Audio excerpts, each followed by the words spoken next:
नमस्कार. आजच्या एपिसोडला जर मी शॉर्टमध्ये एक्सप्लेन करायला जाऊ तर चिंतामणी दगड एकदम नवाजीची वाट लावणार आहे, पूर्ण फजिती करणार आहे. मीनवाईल इकडे ओवीला ती पूर्ण गोष्ट ऐकायची असते, म्हणून तुळजाई पूर्ण यमाईची पूर्ण गोष्ट कंप्लीट करते आणि कसं तिने गावकऱ्यांचं रक्षण केलं. आणि तेवढ्यात ओवी त्यांना हाक मारते आणि यमाई तिच्या समोर येणार आहे. इकडे माईंना प्रल्हादवरती संशय आलेला असतो की काहीतरी नक्कीच गडबड आहे. त्याला रंगेहात पकडतील आणि त्याच्यामुळे थोडा का होईना खूप मोठा गोंधळ होणार आहे. चला बघूया डिटेलमध्ये आजच्या एपिसोडमध्ये काय काय घडले. नमस्कार. आजच्या भागात आपण बघणार आहोत इकडे चिंतामणी दगड तिथेच उभा असतो. ते बघता नवाजी म्हणायला लागतो, आता मी तुला सोडतच नाही. तो लगेच त्याची जादू वापरतो आणि तिथून एक धारदार काठी मागवतो आणि त्याच्याने इकडे तिकडे लोखंडाच्या काठीने वार करण्याचा प्रयत्न करत असतो. पण चिंतामणी दगड त्याच्या काही हातातच येत नव्हतो. तो जिथेच वार करतो दगड दुसऱ्या बाजूला जातो. तेवढ्यात तो पुन्हा वार करतो, चिंतामणी दगड दुसऱ्या अजून बाजूला जातो. असंच करत करत नवाजीला पूर्ण सर्कल फिरवलं जातं, पण फारसा काही उपयोग होताना दिसत नाही. तेवढ्यात नवाजी एक घाव घालतो आणि तो घाव अजून कोणाच्या नाही तर मनूच्या पायावरती बसतो आणि त्यांना चांगलीच अद्दल घडते. तेव्हा तो म्हणतो, काय झालं हे सगळं? तेव्हा ती म्हणते, तूच तर सगळं केलं आहे ना, तुझं लक्ष नव्हतं का? तुझ्यामुळे आता मला एवढं लागलं आहे, समजतं का? काही अक्कल आहे का तुला? त्या दोघांचं जोरदार भांडण सुरू होतं.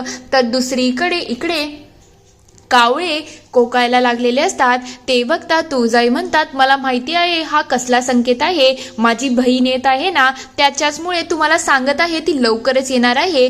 तेवढ्यात तिथे ओवी शांत बसलेली असते. तेव्हा तुळजाई तिच्या जवळ जातात आणि म्हणतात, काय झालं, तू एवढी शांत का बसली आहे? तेव्हा ओवी सांगते, काल रात्र तुम्हाला स्टोरी सांगत होती आणि मी अचानक झोपी गेली. मला पूर्ण गोष्ट ऐकताच आली नाही, म्हणून मी आता थोडीशी नाराज आहे ग. तू एक काम करते का, मला कालची गोष्ट पूर्ण सांगते का? मला खरंच यमाईची गोष्ट ऐकायची आहे. तेव्हा तुळजाई म्हणतात, ठीक आहे, काही हरकत नाही, मी तुला सांगते, कारण की तुला या गोष्टीमध्ये जरा जास्तच रस आहे. मग आता मी तुला पूर्ण गोष्ट सांगते, ज्यामुळे तुला काही प्रॉब्लेम येणार नाही. तेव्हा ती विचारते, काय झालं? म्हणजे यमाईने त्यांचं रक्षण केलं, त्यानंतर काय केलं यमाईने? तेव्हा तुळजाई सांगायला लागतात, गावकरी एकदा खूप चिंतेमध्ये होते. गावावरती एक काळं आलं होतं, म्हणून ते जोरजोरात यमाईला हाक मारत होते. डोंगरावरती प्रकाश यायला लागला होता आणि गावकऱ्यांची अवस्था खराब व्हायला लागली होती. गावामधली अग्नी, त्यानंतर रोगराई सगळं काही पसरलं होतं. लोक खूप घाबरून गेले होते आणि जोरजोरात यमाईला हाका मारत असते, यमाई प्लीज ये ना, यमाई ये ना, यमाई ये ना. तेव्हा यमाई तिथे प्रगट होते. गावकऱ्यांवरती यमाईची दशी दृष्टी पडते. गावाचं सगळं कल्याण होतं आणि त्यानंतर जेव्हाही यमाईने गावकऱ्यांचं रक्षण केलेलं असतं तेव्हा ओवी म्हणते, म्हणजे हीच यमाईची अट होती का? तेव्हा ते म्हणतात, हो, हीच अट होती की जेव्हा कोणी तिला मनापासून हाक देईल ना, तेव्हा यमाई नक्कीच येईल. तेव्हा ओवी विचारते, म्हणजे मी हाक दिली तरी यमाई येईल का? तेव्हा ते म्हणतात, देऊन बघ ना, काय माहिती, आली तर आली. तेवढ्यात लगेच ओवी यमाई ये ना, यमाई ये ना अशी जोरात हाक मारते आणि खरंच यमाई आणि पद्मा तिथे प्रगट होतात. तेव्हा यमाई आणि पद्मा लगेच त्यांचं पूर्णपणे वेषांतर करतात आणि पुन्हा नॉर्मल माणसामध्ये येऊन जातात. इकडे लगेच त्या दोघींची भेट होते आणि दोघी एक दुसरीला बघून खूप भावूक झालेले असतात. एक दुसरीला अक्षरशः मिठी मारतात आणि म्हणायला लागतात, किती दिवसानंतर तुला बघितलं आहे, खरंच खूप छान वाटत आहे. दुसरीकडे इकडे प्रल्हाद त्याचं सकाळचं दिनचर्या करत असतो. तो सूर्यदेवाला पहिले पाणी देतो आणि त्यानंतर कपडे घालून तो निघतच असतो. तेव्हा माई म्हणायला लागतात, काय रे, आत्ताच तुझी आंघोळ झाली आहे, लगेच कुठे चालला? थांब जरा पेच पिऊन घे, मग तुला कुठे जायचं आहे तिथे जा. तेव्हा तो म्हणतो, नाही, थांबून काही चालणार नाही, मला जाणं गरजेचं आहे. चिंतामणी दगडाकडे जाऊन देवीकडे प्रार्थना करणं गरजेचं आहे. तेव्हा माई म्हणायला लागतात, कसला विचार करतोय? अरे, तुला तर आज बाबांबरोबर सुतारकाम करायचं होतं ना, मग तू कुठे चालला आहेस? तेव्हा तो म्हणतो, एक महत्वाचं काम आहे, तेवढं करून आलो की मी सगळं काही करतो. तेव्हा ते म्हणतात, काय या मुलाचं, हा काय करतो आणि दररोज दररोज कुठे जातो? आंघोळ झाली का कुठेतरी गायब होतो. हा नक्की कुठे जातोय ना, हे मला शोधणं गरजेचंच आहे. लगेच त्याचा पाठला करायला सुरुवात करतात. दुसरीकडे यमाई आणि तुळजाईच्या गप्पा सुरू झालेल्या असतात. तेव्हा यमाई म्हणते, खरंच खूप छान आहे. तेव्हा ओवी विचारते, या कोण आहेत आणि या इथे कशा काय? तेव्हा लगेच इकडे पद्मा म्हणायला लागते या यमाई आहेत. तेव्हा ती म्हणते यमाई म्हणजे त्या गोष्टीमधल्या यमाई का? तेव्हा तुळजाई विषय सावरतात आणि म्हणतात नाही ग, हिचं नाव यमा आहे, यमा ताई बोलली ती. तेव्हा ओवी म्हणते नाही, त्या यमाईच बोलल्या, मला आठवतंय ना. तेव्हा ते म्हणतात नाही नाही ग, ती यमाताई बोलली, मी सांगते ना तुला ती यमाताई आहे. तेव्हा ती म्हणते नाही, मला माहिती आहे ना, ती यमाईच बोलली ना. तेव्हा ते म्हणतात नाही ग, मी यमाताईच बोलली, तुझा काहीतरी गैरसमज होत आहे. आता त्या एवढ्या लांबून आले आहेत, आपण त्यांच्याशी गप्पा मारत बसायचं की त्यांचा पाहुणचार करायचा? चल जर आपण त्यांच्यासाठी गोड पाणी घेऊन येऊ. त्या दोघी लगेच गोड पाणी घ्यायला आत निघून जातात. इकडे तुळजाई म्हणायला लागतात ही मुलगी जरा जास्तच हुशार आहे, हिच्यासमोर बोलताना जरा विचारपूर्वक बोलायला लागेल. तेव्हा ते म्हणतात ते सगळं ठीक आहे, पण तू अचानक मला हे चिन्ह पाठवून का बोलवलं? जेव्हा आदिशक्तीने या सृष्टीची रचना केली तेव्हा हे चिन्ह बनलेले आहेत, त्याच्याचमुळे माझी इच्छा नसतानाही मी इथे आली आहे. सांग ना याच्या मागचं कारण काय आहे? तेव्हा तुळजाई म्हणतात हो, कारण तर खूप महत्वाचं आहे. तेवढ्यात तिथे महादेव येतात. महादेवांना बघून यमाई खूप खुश होतात आणि म्हणतात साक्षात महादेव इथे आहेत, म्हणजे कारण काहीतरी वेगळंच आहे आणि हे कारण आपल्याला शोधणं गरजेचं आहे. सांगा काय स्टोरी आहे ज्याच्यामुळे तुम्ही मला इथे आमंत्रण केलं आहे? तेव्हा महादेव म्हणतात काय हो देवी, तुम्ही लगेच आल्या आणि यमाईला कामाला लावलं आहे, हे काही योग्य नाही आहे. आता ते तुमच्या गावात आला आहेत, मग त्यांना आपल्या तुळजापुरतं दाखवा की कसं होतं. तेव्हा तुळजाई म्हणतात बरोबरच आहे, मी याला भेटून विसरूनच गेले की हिला गाव दाखवणंही गरजेचं आहे. त्या म्हणायला लागतात चला गाव बघायला. तेव्हा ओवी तिथे मध्ये येते आणि म्हणते मीही तुमच्या बरोबर येईल, मला माझं गाव खूप आवडतं. सगळेजण गाव फिरायला निघून जातात. इकडे महादेवही त्यांच्या कामाला लागतात.